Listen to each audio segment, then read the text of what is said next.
Moi, je connais Turin depuis très très longtemps parce que j'ai fait mon diplôme d'étudiant et ma thèse après le doctorat sur Cesare Pavese, qui était lié à Turin, comme vous savez, par la topographie, les rues, et sa vie, son œuvre, et Einaudi. Donc j'ai vécu à Turin plusieurs jours, plusieurs semaines, pour voir tous les amis qui étaient encore vivants de Pavese, Massimo Mila, Sturani, et les gens d'Einaudi, Calvino qui avaient là, Vittorini aussi qui habitait Milan. Enfin, tout ça, pour moi, c'était lié à Einaudi et au milieu intellectuel antifasciste. C'était la capitale de l'antifascisme. Hein.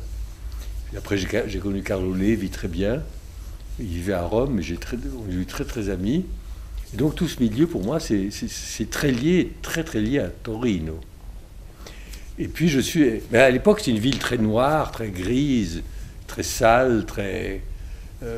Et puis alors, je suis retourné souvent. Et la dernière fois, il y a 2 ans, même pas, et j'ai trouvé une ville tout à fait refaite à neuf, nettoyée, restaurée, avec ses belles avenues, avec des chevaux toujours au bout, ces belles arcades. Et c'est une ville qui a repris un coup de neuf extraordinaire. C'est une très très belle ville d'Italie, qui a la chance de ne pas être trop visitée par les touristes. Ça la sauve quand même de la banalisation qu'on trouve malheureusement dans d'autres villes. C'est une ville qui est restée, qui a un caractère extraordinaire, hein, je trouve. Qu'est-ce que c'est pour vous la force? La force. Moi, je ne suis pas très pour la force physique, ça ne m'intéresse pas. Et je vous dirais, comme ce que disait Stendhal, il disait que le concept de force a changé avec l'invention du pistolet. Parce qu'autrefois, pour se faire respecter, un homme devait être avec des gros biceps, parce que tout reposait sur la force physique de chacun. Mais avec l'invention du pistolet, il dit qu'au contraire, les gens forts deviennent ridicules. On préfère les gens élégants, minces, qui ont un pistolet et qui, si on les attaque, ils tirent. Voilà. On n'a plus besoin d'avoir des biceps d'Hercule pour se faire respecter. Moi, c'est un peu mon idée de la force. Et enfin, ça a tellement de sens, la force. Hein. Si c'est la force d'esprit, d'accord. Mais le premier sens, c'est physique. Hein. Alors ça, j'aime pas. Ça, enfin, je trouve ça effrayant, la force. Mais dans le sens moral et intellectuel, c'est une chose magnifique, évidemment. Si Turin était un philosophe, c'est quelqu'un d'assez austère, mais tous les philosophes le sont, en principe. C'est une ville sévère, hein, régulière, ses arcades, c'est géométrique. Il faudrait un esprit Descartes pour être bien, pour être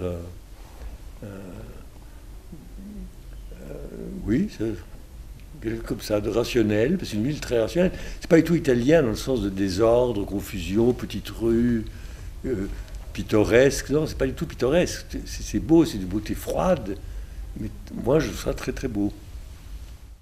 Io ho sempre viaggiato, da quando ho 20 anni, prima l'Europa, l'Italia, e poi ho viaggiato nel mondo intero. Sono tutta l'America, nord e sud, non tutta l'Asia, ma l'India, la Cina, la Siria, che amo molto, tutto il Mediterraneo, e poi la Russia e la Siberia. E essere viaggiatore vuol dire aprirsi se stesso. E poi, siccome scrivo libri di viaggio, vuol dire tentare di aprire i miei lettori a nuovi orizzonti, fargli capire che si aumenta la forza spirituale e intellettuale scoprendo nuovi paesi.